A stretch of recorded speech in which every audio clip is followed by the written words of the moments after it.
James, welcome back to Leicestershire. How excited are you to be starting a new challenge? Yeah, I can't wait. I'm delighted to be back with the Foxes and with Leicestershire. It's a ground that I've always loved and got so many fond memories here. So yeah, can't wait to get going. And how did those initial conversations come about to get you back involved in this kind of role? So initially with Claude Henderson, obviously as director of cricket, but I'm constantly, over the last however many years, almost since I started playing with Nico, I've always spoken to him, or shall I say stopped playing with Nico. I've always spoken to him. So yeah, initially with Claude, and then I picked up the conversations with Claude and Nico, because I've got the relationship with those two as well. Yeah, I was going to ask about that. Both, from your playing days, you met Claude and Nico, so you kept in contact with them. How is that relationship, and how does it differ from your playing days? Yeah, I admired them from when I was a young kid because I obviously watched them playing and then I got to play with them and I really respected them. They helped me no end. So yeah, I loved playing with them, but then we carried on our relationship the whole way through. I've always kept in touch with both of them. Nico has obviously got so much energy and he's always a positive influence on my career and even off the field as well. He's a great guy to talk to. And Claude, when I was selected with England, he also did some work as a coach with England in one of the camps. So I've touched base with them on so many occasions, not just on the phone but also in person. So it'll be great to reunite with those guys. They've got so much experience and so much knowledge. One to help me but also help the players on the park, which is the most important thing. You touched on your time as a selector there. You also worked in the media since your retirement, but you've got into coaching now. Why is now the right time for that move? Yeah, so when I finished playing, I kind of jumped straight into the media, but not most people assumed I just did media, but I also coached Northamptonshire as well. I did some one-day stuff with them. I did a little bit of work with Nottinghamshire's Academy, but also with England under-19. So I have done some coaching before, and even when I was playing, I loved to try and help and try and make a difference. So media I love doing, and it's great to be involved in that, but a real passion of mine is helping people and having a real influence on people and trying to make a difference, and coaching is one way I can do that. And obviously I've got a wide range of different experiences, and hopefully some of those experiences can rub off on the players and my knowledge can pass on to the players, and I'm really excited to get going and just try and make a difference, especially because there are some hugely talented players here at Leicestershire and some big strides forward in the near future, I'm sure. Yeah, we saw sort of a mixed bag from the batting lineup this season. A few great performances in the white ball, individually in the red ball, but not quite as consistently as we would have hoped. But there is a lot of talent in that group. How excited are you to work with them?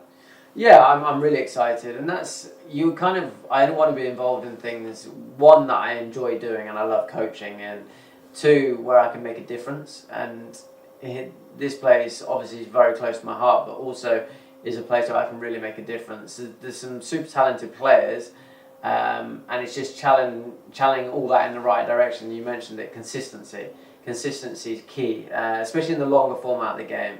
In any form of the game, but especially in the longer format of the game, and that's probably where they've struggled recently. White ball cricket has been decent. I mean, 2 quarterfinals in the 50 over and the T20. Obviously, in the T20, because of the discipline, losing a couple of points, they officially did get to the quarterfinals, but getting dot points wasn't ideal. So they've done nicely in white ball cricket, but they could definitely go further, I'm sure, in the future in white ball cricket. But red ball cricket, there's some work to do, and I feel I can make a real difference with some of the batsmen. Super talented guys here, and hopefully I can work closely with them and work on just basic principles, a lot of the good basics a number of these guys have got, but like you say, more consistent use of those basics for longer periods of time will hopefully bring about better results on the batting front.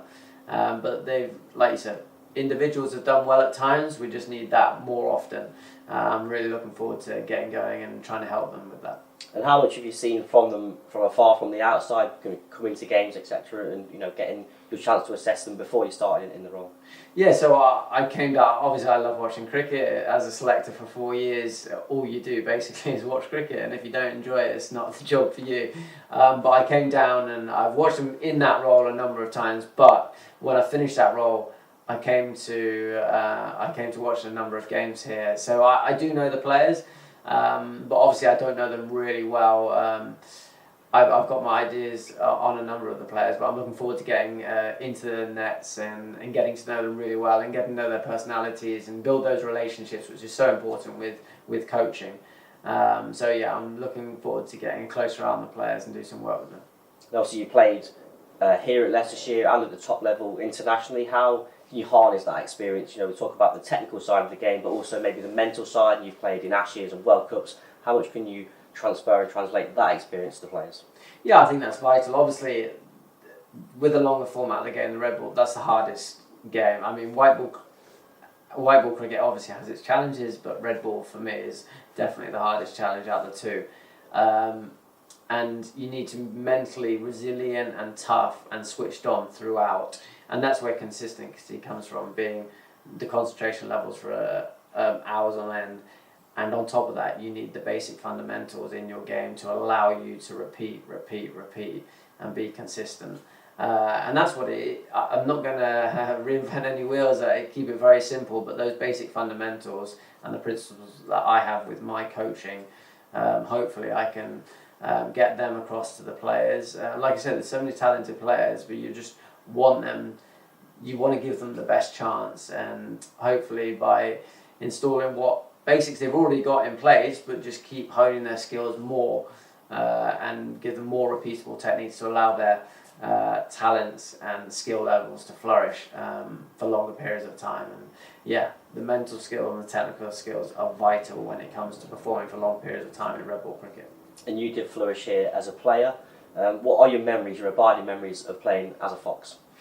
Yeah, I've pretty much only got fond memories and happy memories playing here. I obviously played in a change room with some young guys, but also some really experienced guys that played a number of international games, lots of international cricket, so lots of experience around me that I love to pick their brains. You never know when you can learn, and if you've got an open mind and you're willing to learn, you can make big strides forward. And luckily I had some great people around me to help me move forward and my game move forward, as well as good coaches. I mean, Tim Boone taught me so much when I was here, along with the likes of Nico, Claude Henderson, H.J. Ekman, Bota Dippenaar. So it is really important to have good people around you. So we've got very fond memories. Obviously winning the T20 Cup, T20 one day T20 competition here was amazing. Probably one of my best memories in cricket. Such a special moment. So hopefully we can have some more special moments here at Grace Road. And touching on that word special, there's a big picture of you over in the indoor school with your quote that Grace Road will always be a special place for you, walking out to represent Leicestershire and England with the two proudest moments of your life. Is that a quote that still rings true to you, and that will affect, when you're here day to day, you'll think of that kind of memories?